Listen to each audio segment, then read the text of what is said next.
Oval অফিসের তিক্ত অভিজ্ঞতার পর এবার ইউরোপীয় নেতাদের সঙ্গে নিয়ে মার্কিন প্রেসিডেন্টের সঙ্গে বৈঠকে বসতে যাচ্ছেন ইউক্রেনের প্রেসিডেন্ট ভলোদিমির জেলেনস্কি। আজ হোয়াইট হাউসে অনুষ্ঠিত হবে বহুল প্রত্যাশিত বৈঠকটি। অংশ নেবেন ব্রিটেন, ফ্রান্স, জার্মানি, ইতালি সহ ন্যাটো এবং ইইউ নেতারা। আলোচনায় কিয়েভকে ন্যাটোর আর্টিকেল 5-এর মতো সুরক্ষা দিতে পারে ওয়াশিংটন। Zenex से शिफ्ट करो, लाइफ के लिफ्ट करो। Your country is in big trouble. Can I answer? No. You've done a lot of talking. Your country is in big trouble. I know.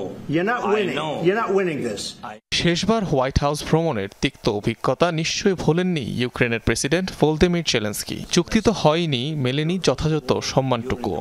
মার্কিন প্রেসিডেন্ট এবং ভাইস প্রেসিডেন্টের প্রশ্নমানে জড়িয়ে খেই হারিয়ে ফেলেন জেলেনস্কি। ইতিহাসে আর কখনো এভাবে কোনো রাষ্ট্রপ্রধানকে বোধহয় অপমানিত হতে হয়নি ওভাল অফিসে।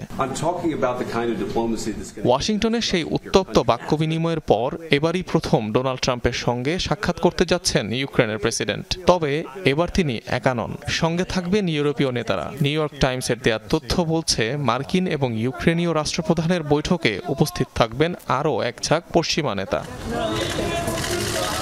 এ তালিকায় প্রথমেই থাকছেন ব্রিটিশ প্রধানমন্ত্রী Keir Starmer, German chancellor Friedrich Merz এবং ফরাসি প্রেসিডেন্ট ইমানুয়েল ম্যাক্রো। অবশ্য জেলেনস্কিকে সঙ্গ দিতে এবার নাম লিখিয়েছেন ন্যাটো প্রধান মার্ক রুটে এবং ইউরোপীয় ইউনিয়নের president Ursula von der Leyen. এছাড়াও উপস্থিত থাকবেন ইতালিয়ান প্রধানমন্ত্রী জর্জিয়া মেলোনি।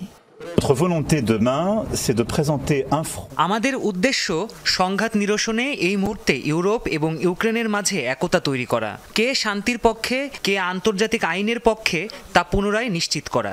যদি রাশিয়ার কাছে দুর্বল হই তাহলে ইউক্রেন তো বটেই, তা আমাদের ওপরও প্রভাব ফেলবে।